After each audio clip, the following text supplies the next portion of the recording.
by saying that Apple Play wanted to recommend a certain game to me, and the game's name is Zenless Zone Zero.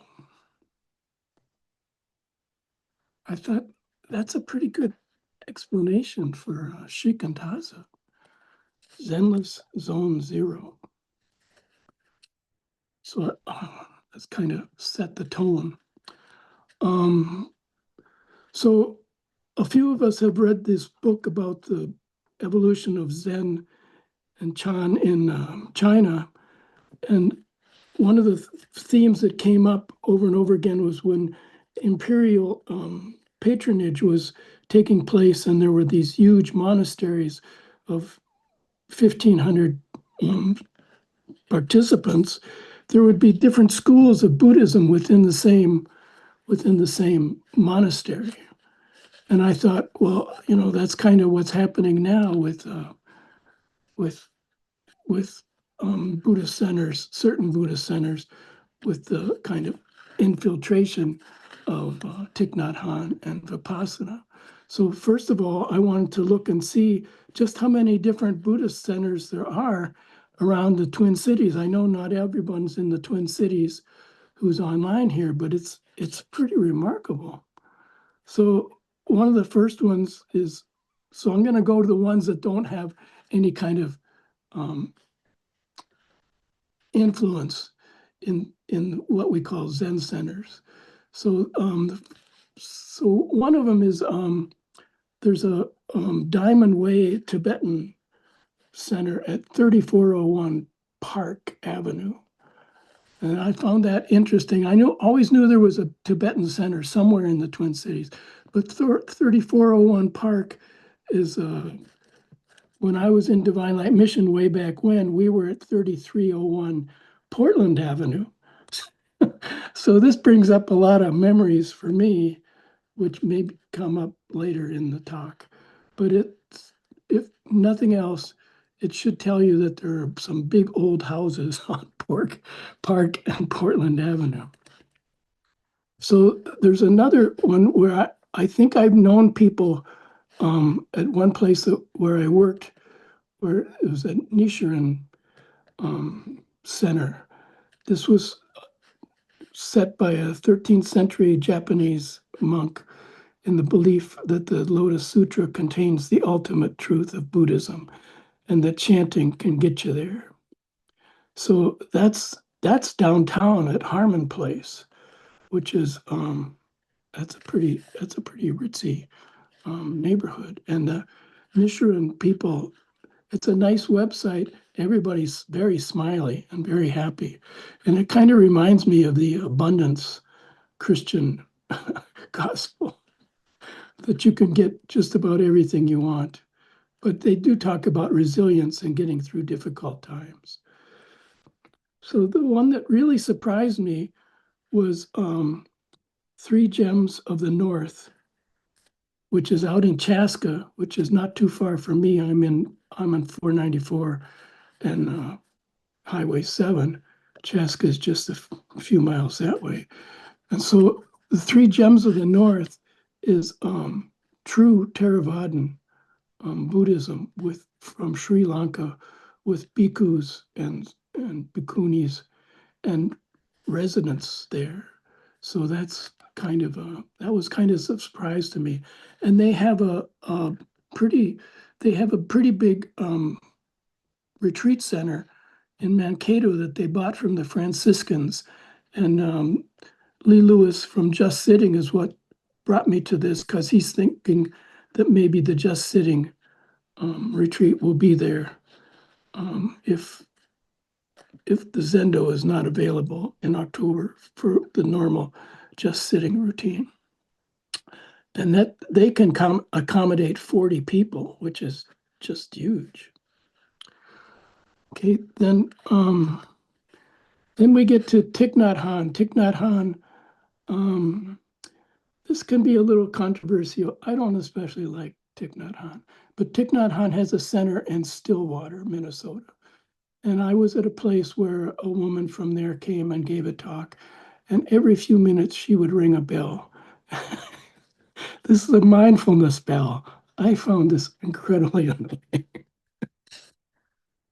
And I've worked at a place where a guy did this we would be in meetings and he would ring, he had an app on his phone which would set a bell tone every 10 minutes or so.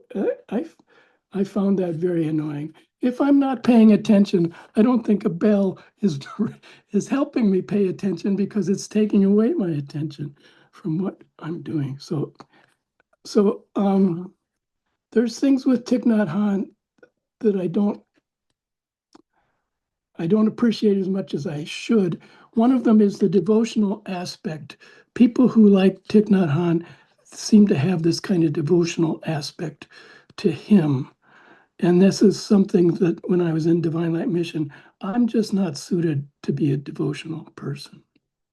He also seems to want us to be happy and smile. And that's another thing, that I'm not especially good at being happy and smiling, especially if it's forced. So it seems like it's kind of this is my controversial opinion, but I think Thich Nhat Hanh is more prone to spiritual bypassing than most other paths, for better or worse, because it tends to dismiss difficult emotions and move on to that we should be happy, we should be smiling. And this is kind of, well, if I should be there, let me be there. So this was especially true when I was going through some deep grief and somebody gave me a book on no fear, no death. And within the first 3 or 5 pages, he had managed to work through the grief of losing his mother. And not just 3 or 5 pages, but in 3 or 5 days, he managed to work through the grief of losing his mother. And that seemed to me did not speak to what I was going through at the time. So I brought that up to the person who gave me this book, and the response was very dismissive as well. So I would say that letting go of things is not that they don't go away. They're still there. It's just that your relationship to them changes. And this I think in certain circles, letting go is very dismissive. It's like it's gone. It should be gone. And it's not, nothing ever goes away, really, in my opinion. All of this is my opinion. You can take it or leave it. So I'm much more impressed with the Vipassana centers out of in the world of Insight Meditation Society. So their kind of statement is Vipassana meditation is a practice focused on developing mindful observation of one's thoughts and emotions and physical sensation. It's a way to gain deeper understanding of the true nature of reality by observing experience as they arise and pass away.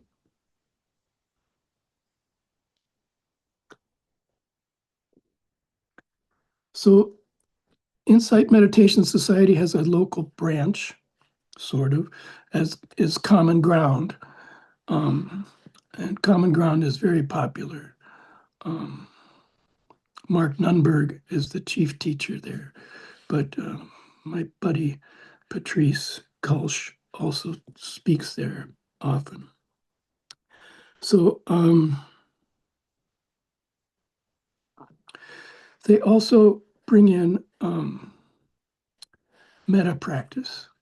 A metta practice, supposedly the Metta Sutta was written by the Buddha or talked through the Buddha, but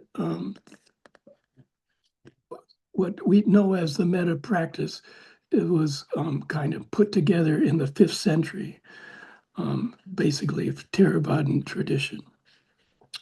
So Jack Cornfield, Joseph Goldstein, Sharon Salzberg, and a person whose first name is Patricia, and we never hear from her again, founded the Insight Meditation Center in 1978.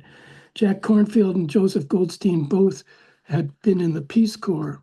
I'm not sure if they were together or separately, but they were both in Thailand, and they were both exposed to Theravada Vipassana meditation in Thailand, and also Burmese practice. And then Sharon Salzberg went to India and studied Theravada Buddhism in India. Joseph Goldstein came back and practiced and taught at the Naropa Institute in Boulder that Trungpa Rinpoche founded as kind of a, as what I've been talking about is like this kind of, let's have all the Buddhist schools in one big school, and you can take your pick. Jack Kornfield, interestingly enough to me, so all what they've done is they've tried to bring Theravada practice, Vipassana practice, more into a Western world.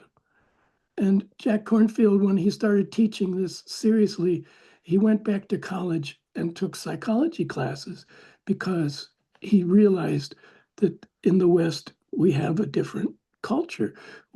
To approach people, we have to do things in a different way. So one of my favorite Vipassana teachers is Tara Brach, and she's in a branch of the Insight Meditation Society in Washington, D.C., and she is a clinical psychologist. And Jack Kornfield and Tara Brach you can get a 2-year certificate online to be a Vipassana teacher. So they have this kind of psychological approach. And one of the most popular things from Tara Brach is this RAIN approach, which is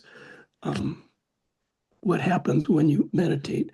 How do you do it as a Vipassana person, as a mindfulness, always mindfulness, is recognition, accept, investigate, and nurture.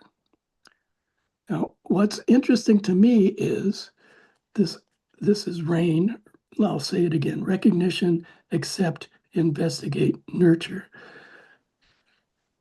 Originally, the N in RAIN was non-identification. This is a very Zen kind of, has a Zen flavor to it, non-identification. But I think what we mostly see in Vipassana teachers as they show up in Zen centers is this nurture aspect, and it's kind of a flip. You can do one or the other, but you really need both. So a lot of the loving kindness guided meditations are about nurturing, because when you see what comes up in your meditation and you recognize and accept and investigate it, it's not always pleasant. So we can have some fun with some of these letters. So for the R, we can have regret, resentment, rejection. So this is something that can come up with R. As we sit there, we have regrets. For A, I really like A, we can have aversion, animosity, and anxiety. So this anxiety is very, very, very prevalent right now. I have 2 people in my circle of acquaintances who are anxious to the point where they are manifesting physical symptoms that are debilitating and interfering with their ability to take care of everyday things. So anxiety is just all over the place these days. So we can have regrets, we can have anxiety. And then there's a wonderful I, is insult. We tend to think we're an idiot. We tend to think we're less than. We tend to think we should be doing better. This is what happens when we sit. we, we beat ourselves up in some way. We say, oh, I'm not very good at this. This just is bad. And it's just not the case. So then we also have some interesting choices for N. So one of them is normalize. We just say, well, that's the way it is. And then that's part of acceptance in a way, but we normalize it and we say, when we normalize it, we're telling ourselves it's not going to get any better. This is just the way it is. We're going to have regrets. We're going to have anxiety. We're going to have these insults, but that may not be the case. And then we have negate, which is kind of, we just put it all aside and we say, okay, that's taken care of. Don't deal with that anymore. So that's kind of spiritual bypassing. All these things may come up, but that's not what's important. So I get back to non-identification. Non-identification there's a wonderful definition of non-identification for when we go back to the true reign of recognition, accept, investigate. Non-identification. Your sense of who you are is not fixed or defined by your thoughts and feelings. Your sense of who you are is not fixed or defined by your thoughts and feelings. So what's coming up in regret, animosity, insult? This is all your surroundings. This is all your karma. This is all very important. All this crap comes up in your meditation because this is who you think you are. This is what comes up when it's important to recognize that. And it's also important to recognize that you're not fixed by these things, that your karma is kind of a happenstance. It's history. It's not arbitrary. There's a lot of cause and effect going on, but it's like, it's not fixed. You can pivot off that. You can accept it and move on. You can let it go. And like I said, letting go it's not gone. Your relation to it changes. We can let it go. It doesn't have to define who you are. All these things that come up, but it's important for all these things to come up so that you realize that this is the state you're in. This is the state that we are in, this even through anxiety.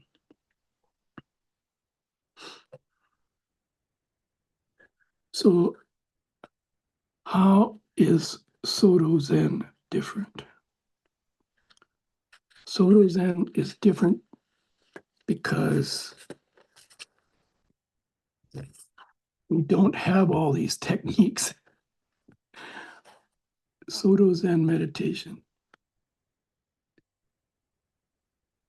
is not a technique for acquiring things.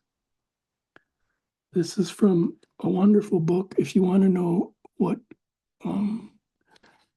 Shikantaza, what Soto Zen is about, The Art of Just Sitting, Essential Writings on the Zen Practice of Shikantaza.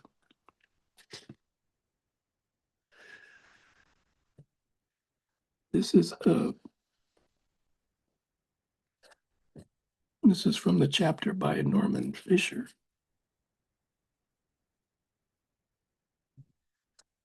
So one of the things, these are all I'm going to cover the issues that we run across, because shikantaza is only defined by negatives. We can't really define it forward. We can only define it kind of backwardly. What then could be more foolish than the idea of religious cultivation, than the thought that we need to change our condition and become more holy, more peaceful, or more wise? In fact, such thoughts only remove us from the holiness, peaceful, and wisdom that are actual essence of every moment of our lives. These qualities are with us whenever we are right now. What's the use in making efforts to acquire them? Such efforts can only lead in the wrong direction. Someone once asked Master Yun Men, what does sitting correctly and contemplating true reality really mean? Yun Men said, a coin lost in the river is found in the river. So whatever is there is there. It's there to be found. We need to appreciate the truth of these things in order to do Zazen. If we don't appreciate them, our Zazen will be very acquisitive. This is an issue I think people can have with Vipassana. This is an issue that people can have with Soto Zen. And this is something that I've mentioned, that when people have biographies and they read and they say, and people, sometimes you run into people and they say, oh, I've been to Tassajara, I've been here, I've been there, I studied with this person, I studied with that person. It seems to me it's very acquisitive. And it reminds me of Boy Scouts, because in Boy Scouts, we actually had merit badges, and you had a sash, and you would put merit badges on the sash, and they could wear these things with great pride. And if you had enough merit badges, you became an Eagle Scout. What an accomplishment. I don't know how many it was. I think all the time I was in Boy Scouts, I earned one merit badge, and I should have earned another one, but I couldn't get anybody to check out the bridge that I built in the woods for my pioneering merit badge. Oh, what a ripoff. Anyway, another thing that they did in Boy Scouts was if you attended a camporee, you got a different kind of badge, a kind of badge you could sew onto these vests. And I'm thinking, what if we gave these kind of badges, these kind of patches every time someone went to a retreat, and then you put them on, you put them on a vest, and then you could see somebody, oh, look at this person, huh? This guy's been around. This, it's like Bjorkren one time said, oh, I must have gone through about 250 of these. Can you imagine somebody with 250 camporee badges on? But Boy Scouts, you only lived, through Boy Scouts for so long because you're only Boy Scout for so many years. Then you have to become an explorer or whatever. So, and there would be like 6 camporees a year anyway. So this is an idea I had, and I think Buddhism would actually attract a certain demographic if we gave out merit badges and patches for, for retreats. But I'm not sure that's the way to go because we are so acquisitive. Everything else in our lives is inherently acquisitive because our strong habitual sense of self always demands that we get some good out of everything we do. We become exhausted by all this activity. But Zazen is something different. If we don't appreciate its fundamental uselessness, which comes from the fundamental all-rightiveness of our life, we will turn it into something acquisitive and busy, just like everything else we do. So this is the definition of Zazen, Shikantaza, that's kind of in the negative. It's not acquisitive. It's completely useless. We're not going to acquire anything we already have. We just have to recognize what we already have. The problem is that we actually are incapable of seeing Zazen as useless because our minds can't accept the fundamental genuineness and all-rightiveness of our lives. We are actually very resistant to this reality. We hate it because it is too simple, and we persistently think we need more. This is not a detail or a quirk of our minds. It is not even a habit, really. It is the deep nature of our minds. This is kind of, you can see how evolution would like this. We actually need to acquire things to survive in a way. But we also need to balance things off by recognizing that this is the deep nature of our mind. So when we do regret, animosity, insult, this is out of a lack. Christine Feldman talks about this in her book, Boundless Heart, how a lot of our suffering comes from this idea of lack. We think we're inadequate. We want more. We want to acquire something. We don't turn around and look and see what we already have.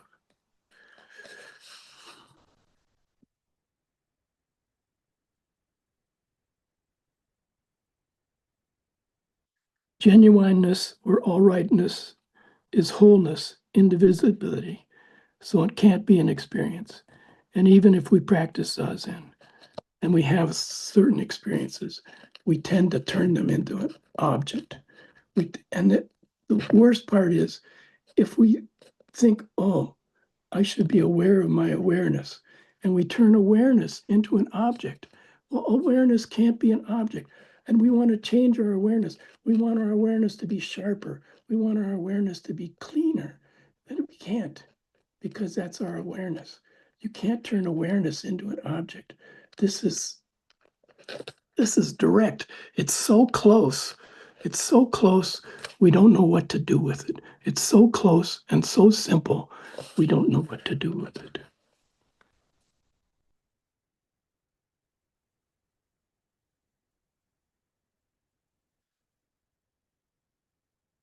This is the backward step. Resting is the very beginning of the act of consciousness.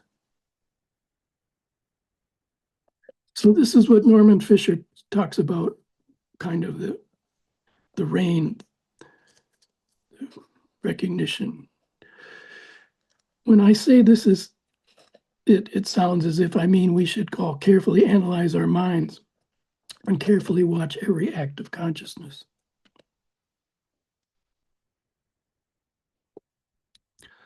Oh, this might be a useful exercise, and an exercise, incidentally, that can only be done in the midst of and after careful training in meditation, still is fundamentally futile exercise because it is based on a certain notion of consciousness.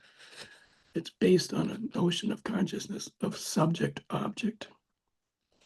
So in Trust in Mind, it talks about if there's no object, there's no subject. If there's no subject, there's no object. It's like cards, house of cards pushing against each other. If there's no subject, there's no object. If there's no object, there's no subject. This is shikantaza. This is not, it's valuable. People find it valuable to do kind of a rain practice. People find it valuable to do the nurturing practice of loving kindness because we are kind of a mess. We do need to be kind to ourselves and to others, but this is not shikantaza. Shikantaza is no subject, no object. In Zen practice, we do two things. We just do Zazen and pay attention to our lives. We sit with the spirit of uselessness of sitting, entering it not as ourselves, but as someone who is bigger than ourselves and includes ourselves. We try not to assume anything about anything. Just sit. Know all the time, as you will have discovered laboriously in Zazen, that what is going on in your mind is just what is going on in your mind. That thoughts and feelings are simply thoughts and feelings. What is actually going on, events that the thoughts and feelings seem to refer to and define, are in reality unknown. It's because we've created them. We create all these things out of our experience. We create these things, our experience creates these things in us. Then we take an attitude towards these things. And we live in this world of creation. We're not sure of what's real anymore. We think we know what's real, but we don't. It's really unknown. And then we occasionally get a glimpse and live in this unknown. This is truly the stepping off of the 100-foot pole. It is, oh, why do we trust in this? There's something there. This is the ongoing question for me. Why do we still do this? There's some trust in this, and this is why it's called Trust in Mind, this great poem supposedly by the third patriarch. It was over and over again. He says, yeah, don't do that, don't do that. But we always try to make something out of something. Norman Fisher again. We don't make the breath into something, and we won't make the fact that our doing zazen into something. There are no big deals in Zen or in zazen because everything in our whole life and the whole wide world is a big deal. So how could anything be special? He talks about this as terms of ultimate reality. Where are we going to find ultimate reality? Well, it's right here. Where else could it be? So there's different ways to think about this. So he says Zazen is not a preparation for something else. Harada Seki Roshi says there's no step-by-step in Shikantaza. There's no step-by-step. You're not going to get somewhere else. You are right where you are. So there are a few.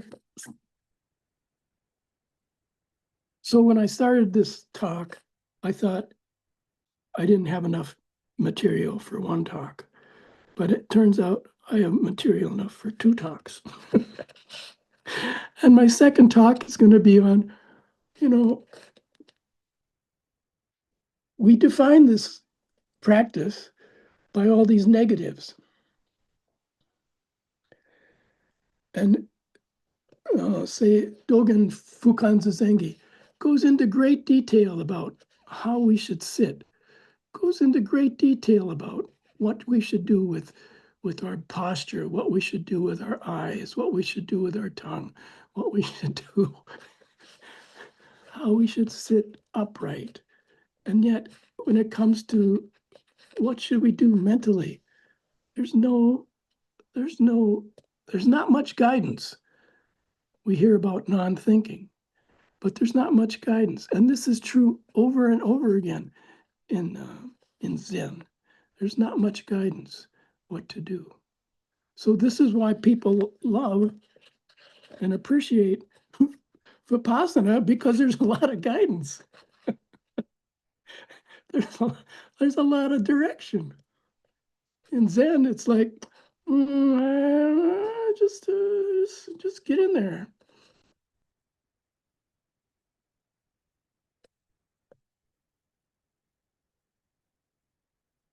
Why did I mark this page? Oh, here we go. How can we be enlightened to the nature of things and our minds attain lucid purity? Tao Xin replies, neither by trying to meditate on the Buddha, nor by trying to grab hold of the mind, nor by seeing the mind, nor by analyzing the mind, nor by reflection, nor by discernment, nor by dispersing confusion, but through identification with the natural rhythms of things. Don't force anything to go. Don't force anything to stay. Finally abiding in the soul purity, the mind spontaneously becomes lucid and pure. That's about as much direction as you're going to get. I will read that again. Tao Xin, the question, how can we be enlightened to the nature of things and our minds attain lucid purity?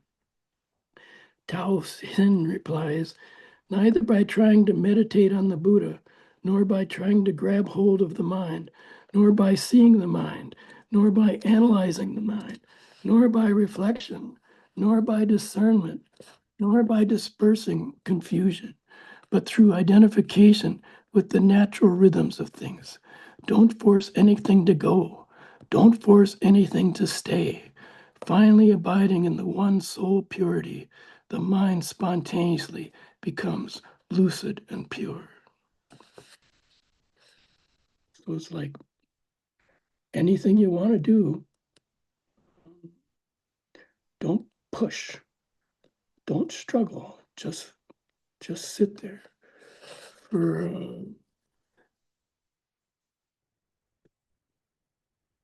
I have issues with sleep, and I was disturbed by, if I'd go on retreat, like the first 2-3 days, I would sleep through a lot of Zazen periods, and I would get really upset because I thought I was wasting my time. And then I heard Roshi Joan say, someone came to her and said, "Oh, I'm sleeping all the time. What should I do?" She said, "That's okay." And this has been a wonderful thing for me because it's, oh, that's okay. That's just the natural rhythm of things. I am sleeping. Yes, that's the natural rhythm of things. So let me read what's going to be part 2.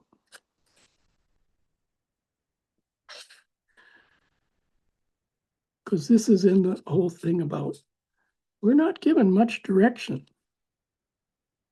I just gave you about as much direction.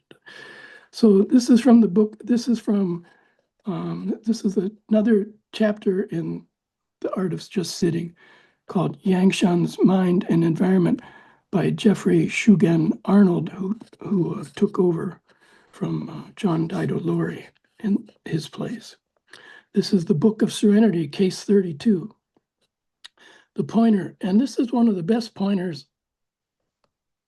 Normally these pointers just throw me off, but this is a good pointer. The ocean is the world of dragons, disappearing and appearing.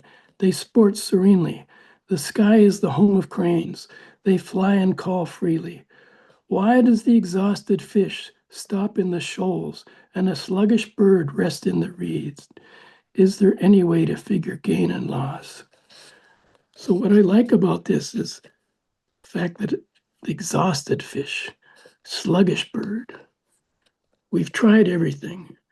We've tried everything in this life. By the time you're my age, you've tried a lot of different things. And let me go back to the idea of happiness. If you're really interested in happiness, Martin Seligman started the to practice the interest of positive psychology at the University of Pennsylvania.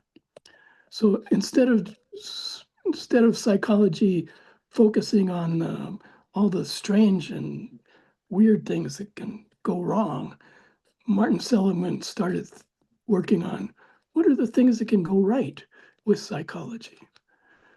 So like happiness, what causes happiness? And so Arthur Brooks is a student of Martin Seligman.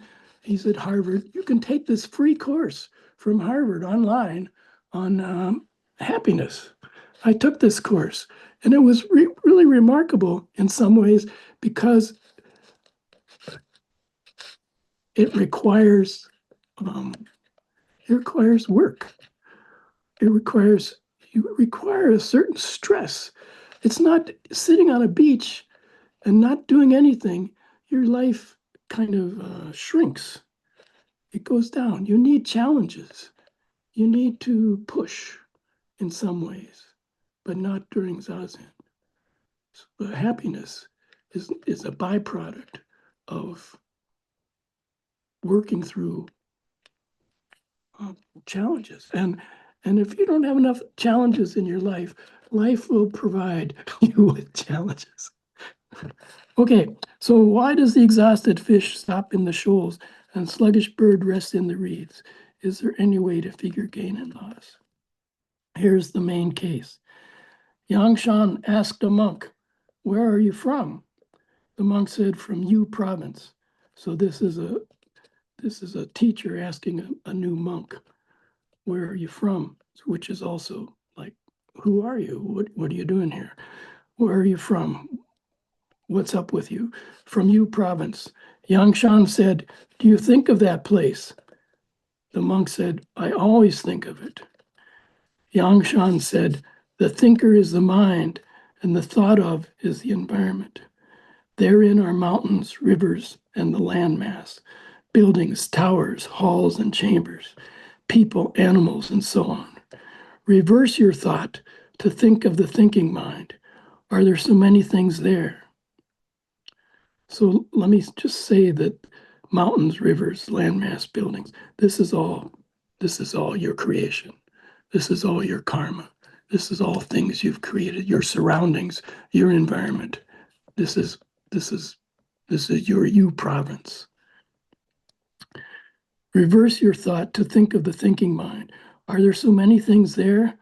The monk said, when I get here, I don't see any existence at all. Yang Shan said, this is right for the stage of faith, but not yet right for the stage of person.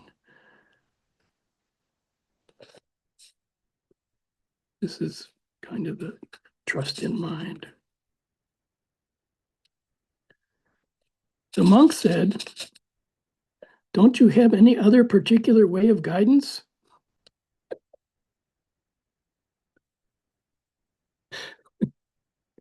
It's like, come on, I need more than this. Don't you have any other particular way of guidance?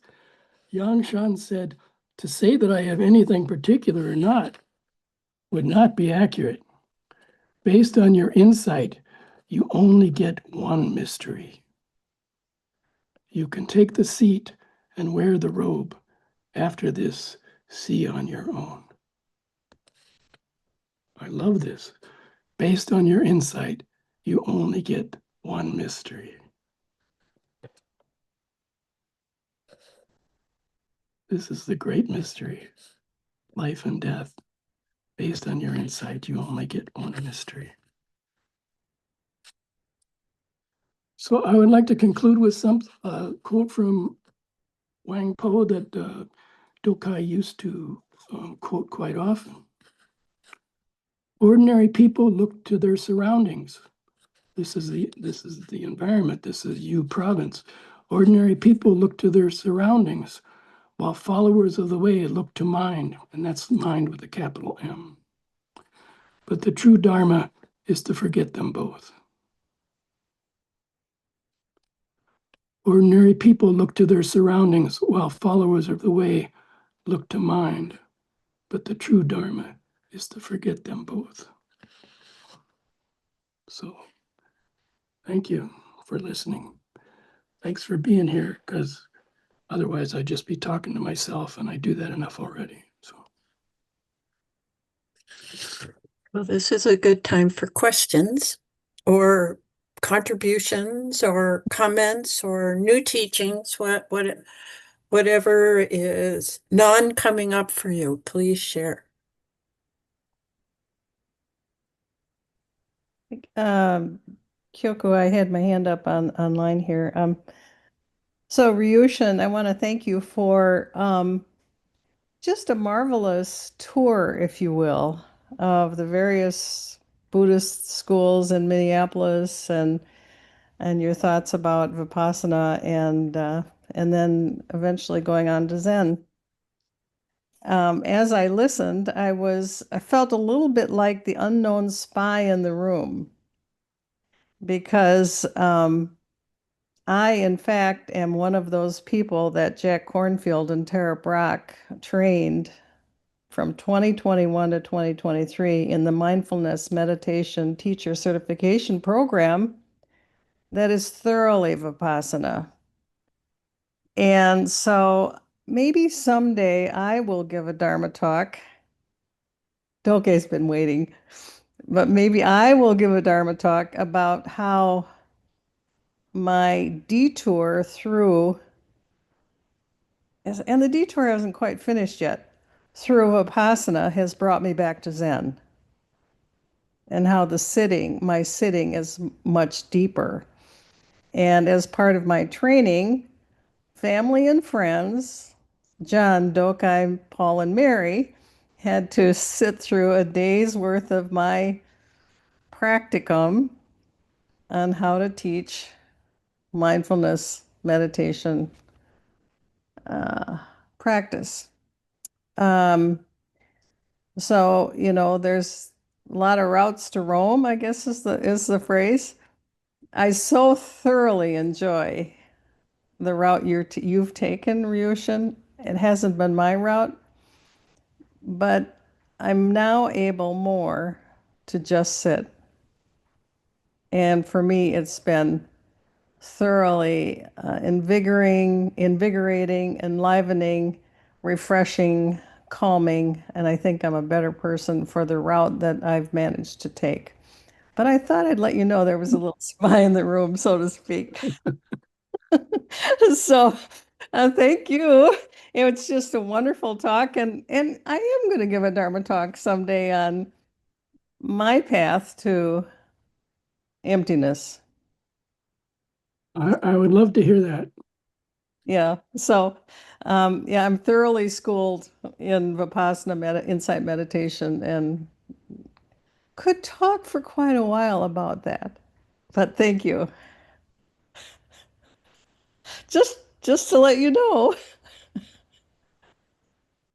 I could talk quite a while about all my issues with Thich Nhat Hanh, but I've been told by other people not to do that.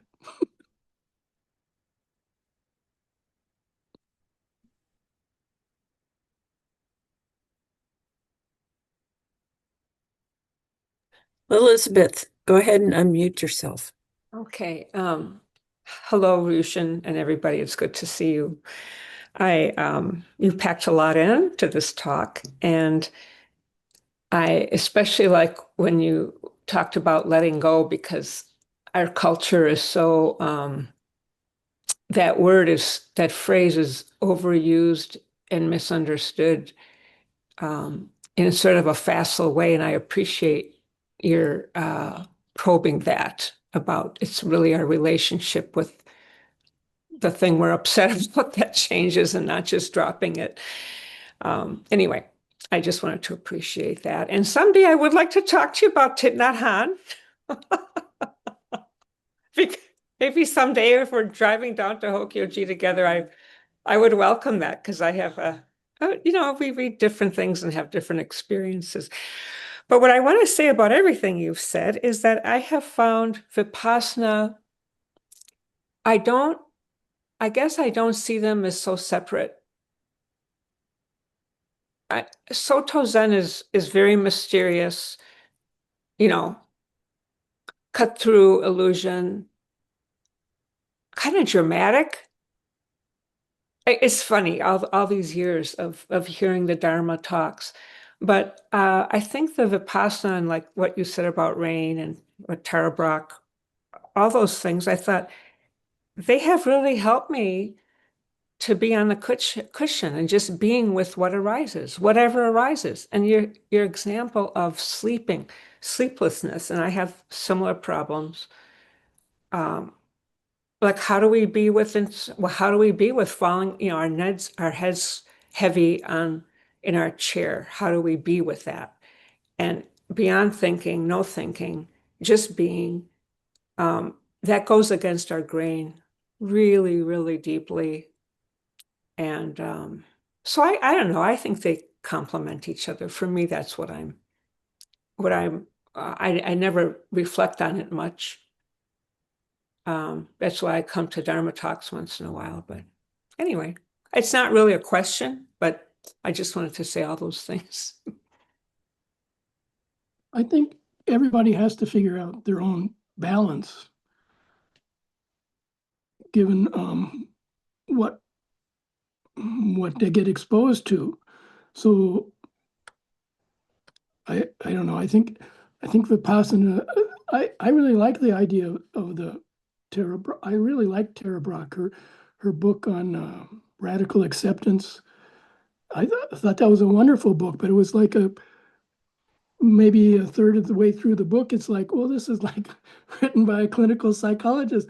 Everybody who takes up this practice of radical acceptance is suddenly, oh, this is much better off because of it. And it's like, well, there has to be a few people who this didn't work for. But so anyway, the Vipassana seems to be like a structure you can lean against. And I think we all need a structure to lean against at some point. And Soto Zen is like, there's no structure. But it's like realizing that structure itself is illusory. It's like, I create this structure, I need this structure, but this structure, it's really something that I'm putting my faith in, but it's not really there either. So I don't know. Everybody has to figure it out. And that's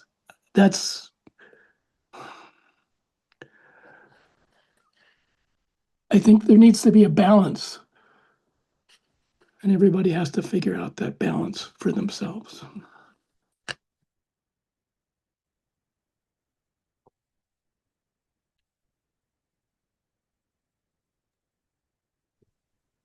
Who else would like to speak?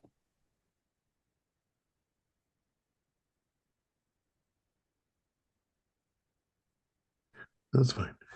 So Ryushin, I just wanted to say thank you for your talk. It really, I was laughing halfway through in terms of the merit badges and things like that. It was a wonderful metaphor, just incredible. So, yeah, I really appreciated the so to speak, the tour through the different Buddhist ways of looking and thinking and the philosophy. So, once again, thank you.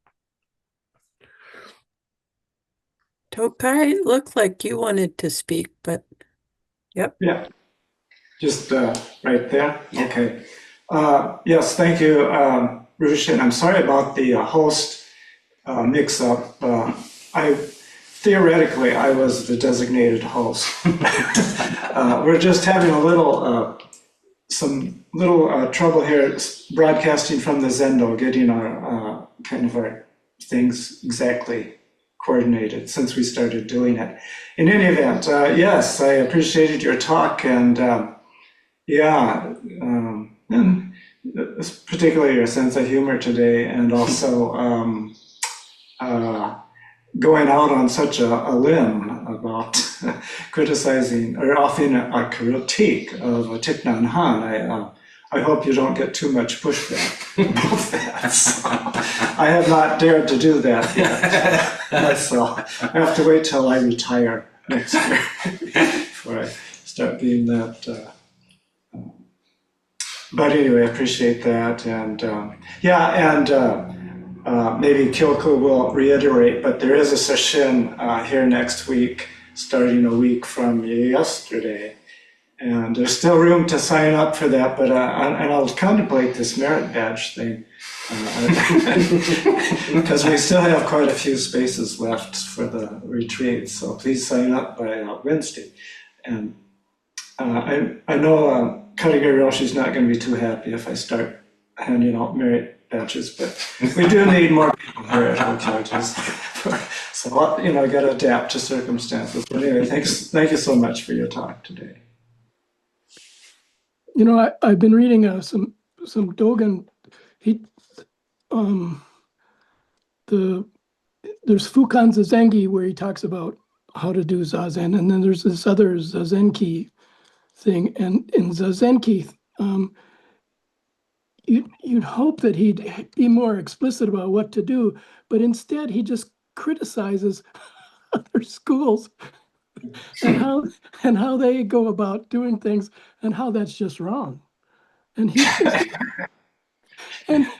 he doesn't hold back. So I thought, well, you know, for the benefit of all beings.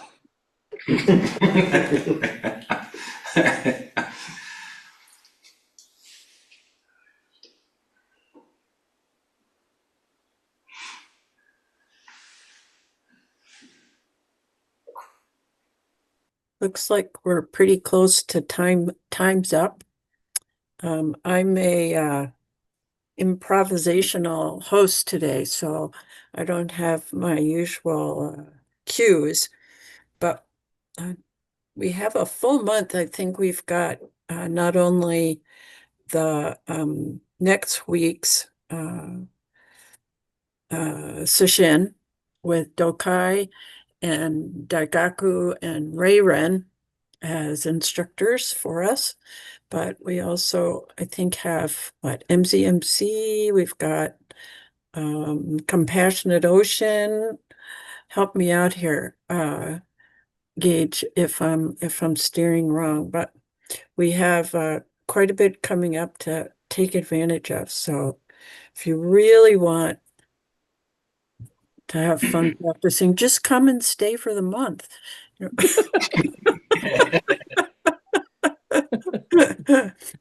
So let's close with our 4 vows. This will be interesting. I have no bell, so Gage, grab a bell so that we can ring it at the end. You ready? Beings are numberless. I vow to free them. Delusions are inexhaustible. I vow to end them. Dharma gates are boundless. I vow to enter them. The Buddha way is unsurpassable. I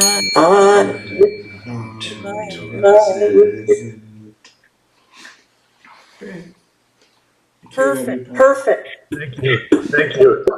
Thank you, everyone. Have a good day. Bye. Bye. Dokai, Dokai, I'm meeting you. I'm meeting you.